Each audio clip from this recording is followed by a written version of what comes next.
देखिए, राजनीति में ना कोई किसी का दोस्त है ना दुश्मन। जब राजभर नाम आता है तो सब लोग एकदम चौकन्ने हो जाते हैं। कब किसके साथ गठबंधन होगा कोई ठीक नहीं।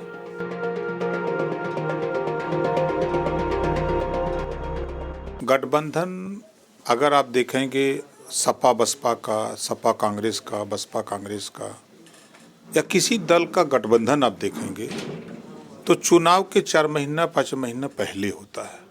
अभी चुनाव 1.5 साल है, तो इसके पहले लोग अटकल लगाते रहते हैं कि क्योंकि जब राजभर नाम आता है तो सब लोग एकदम चौकन्ने हो जाते हैं। स्थिति है कि अभी हम लोग जो प्रदेश में हम लोग अपने संगठन पे ताकत पैदा कर रहे हैं। हम लोग जो अपने विचार हैं, चाहे वो जातिवार जनगणना का हो, चाहे एक समान अनिवार्य फ्री शिक्षा का सवाल हो, चाहे गरीबों के घरेलू बिजली का बिल माफ़ी के सवाल पे हो, चाहे गरीबों का इलाज फ्री करने के सवाल पे हो, चाहे महिलाओं को लोकसभा विधानसभा में भी 50% रिजर्वेशन आरक्षित करने का हो, चाहे महिलाओं को नौकरियों में, शिक्षा में, स्वास्थ्य में, इनको भी 50% नौकरियों में सीटें आरक्षित हों। तो इन सब चीज़ों को लेके हम लोग गाँव में, शहरों में, नगरों में जनता के बीच में जाकर के हम लोग उनको अपनी पार्टी के साथ जोड़ रहे हैं, अपनी संगठन को मजबूत कर रहे हैं। ये जरूर है कि जब चुनाव का टाइम आएगा तो फिर कहाँ गठबंधन होगा। देखिए, राजनीति में ना कोई किसी का दोस्त है ना दुश्मन। कभी कोई सोचा था कि सपा बसपा एक हो जाएंगे? 2 जून की घटना जो मायावती जी के साथ हुआ, कभी कोई उम्मीद नहीं किया था कि गठबंधन होगा।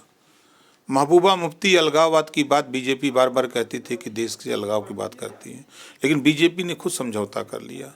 लालू यादव को देखिए, नीतीश को देखिए, बीजेपी मतलब कोई जो प्रदेश की हालत है देश के नेताओं की, उसमें हमने जो पढ़ा है, कब किसके साथ गठबंधन होगा कोई ठीक नहीं।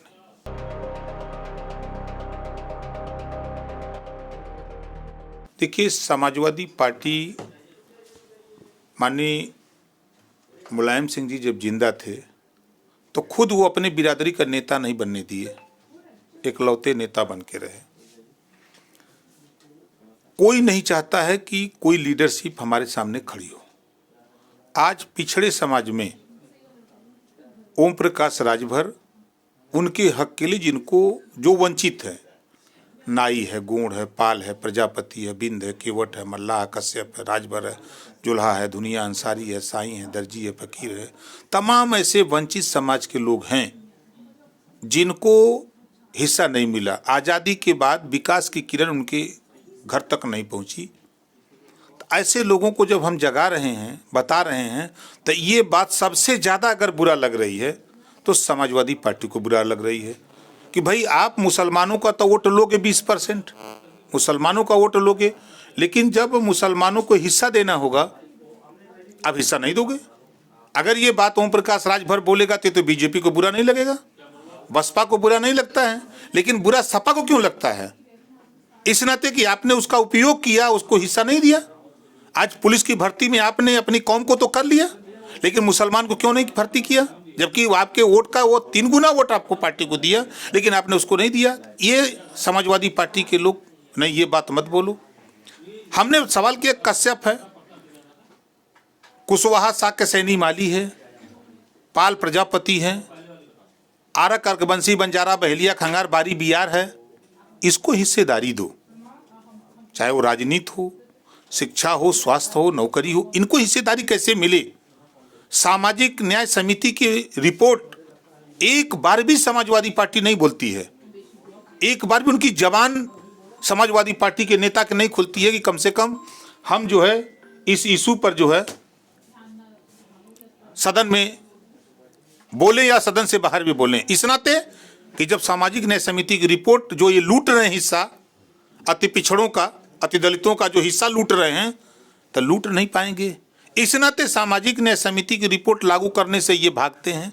तो उनको लगता है कि ओम प्रकाश राजभर सामाजिक न्याय समिति की बात ना करें, जो लुटाई हो रही है वो लुटाई होती रहे और कोई बोले ना। तो भाई हम तो एक ऐसे जीव, हम तो बोलेंगे, चाहे आपको बुरा लगे चाहे भला लगे। हम तो हक मांग रहे हैं। तो ये बात उनको बुरा लगता है, ये बात उन लोगों को कि भाई आप कश्यप का हिस्सा मत मांगो, पाल प्रजापति का मत मांगो, जुल्हा दुनिया अंसारी साईं दर्जी फकीर का मत मांगो, आप ब्राह्मण राजपूत भूमिहार पटेल का हिस्सा मत मांगो, तो हम मांगे क्या उनसे? ये उनको बुरा लगता है। इस नाते वो हमेशा ओम प्रकाश राजभर के खिलाफ कोई न कोई षड्यंत्र रच करके काम करते रहते हैं।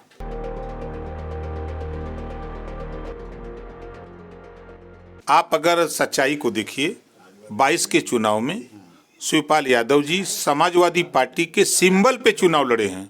वो समाजवादी पार्टी के विधायक हैं। चुनाव आयोग की जो मुहर है वो समाजवादी पार्टी के सिंबल पे उन्होंने चुनाव जीता है, तो अलग कहाँ है?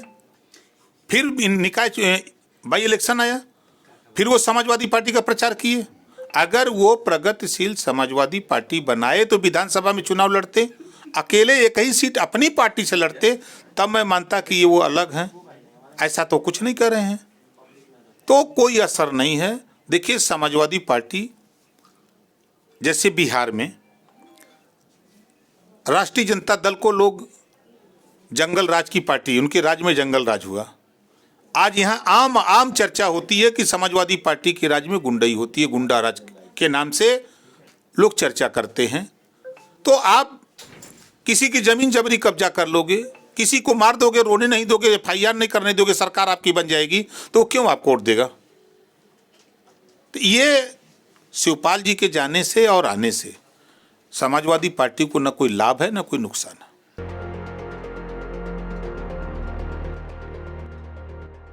देश के सवाल पे भारतीय समाज पार्टी सरकार के साथ रहती है।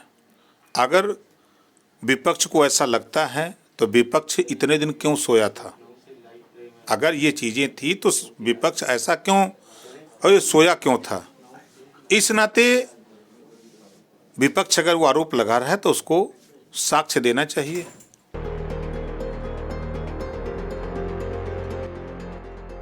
देखिए, कोई उम्मीद नहीं किया था कि भगवान राम का मंदिर अयोध्या में बनेगा, लेकिन वो दौर आया, मंदिर का निर्माण शुरू हुआ। तो जब संविधान में व्यवस्था है तो निश्चित है कि आज नहीं तो कल जातिवार जनगणना होगी, निश्चित होगी। सबको एक मत होना पड़ेगा, क्योंकि अब जातियां जाग रही हैं, अपने हक के लिए सचेत हो रही हैं। हमको हिस्सा क्यों नहीं मिल रहा है, हमारी गिनती नहीं है, इस नाते नहीं मिल रहा है, तो लोगों में जागृति आ रही है, लोग हिस्सा लेने के लिए तैयार हो रहे हैं।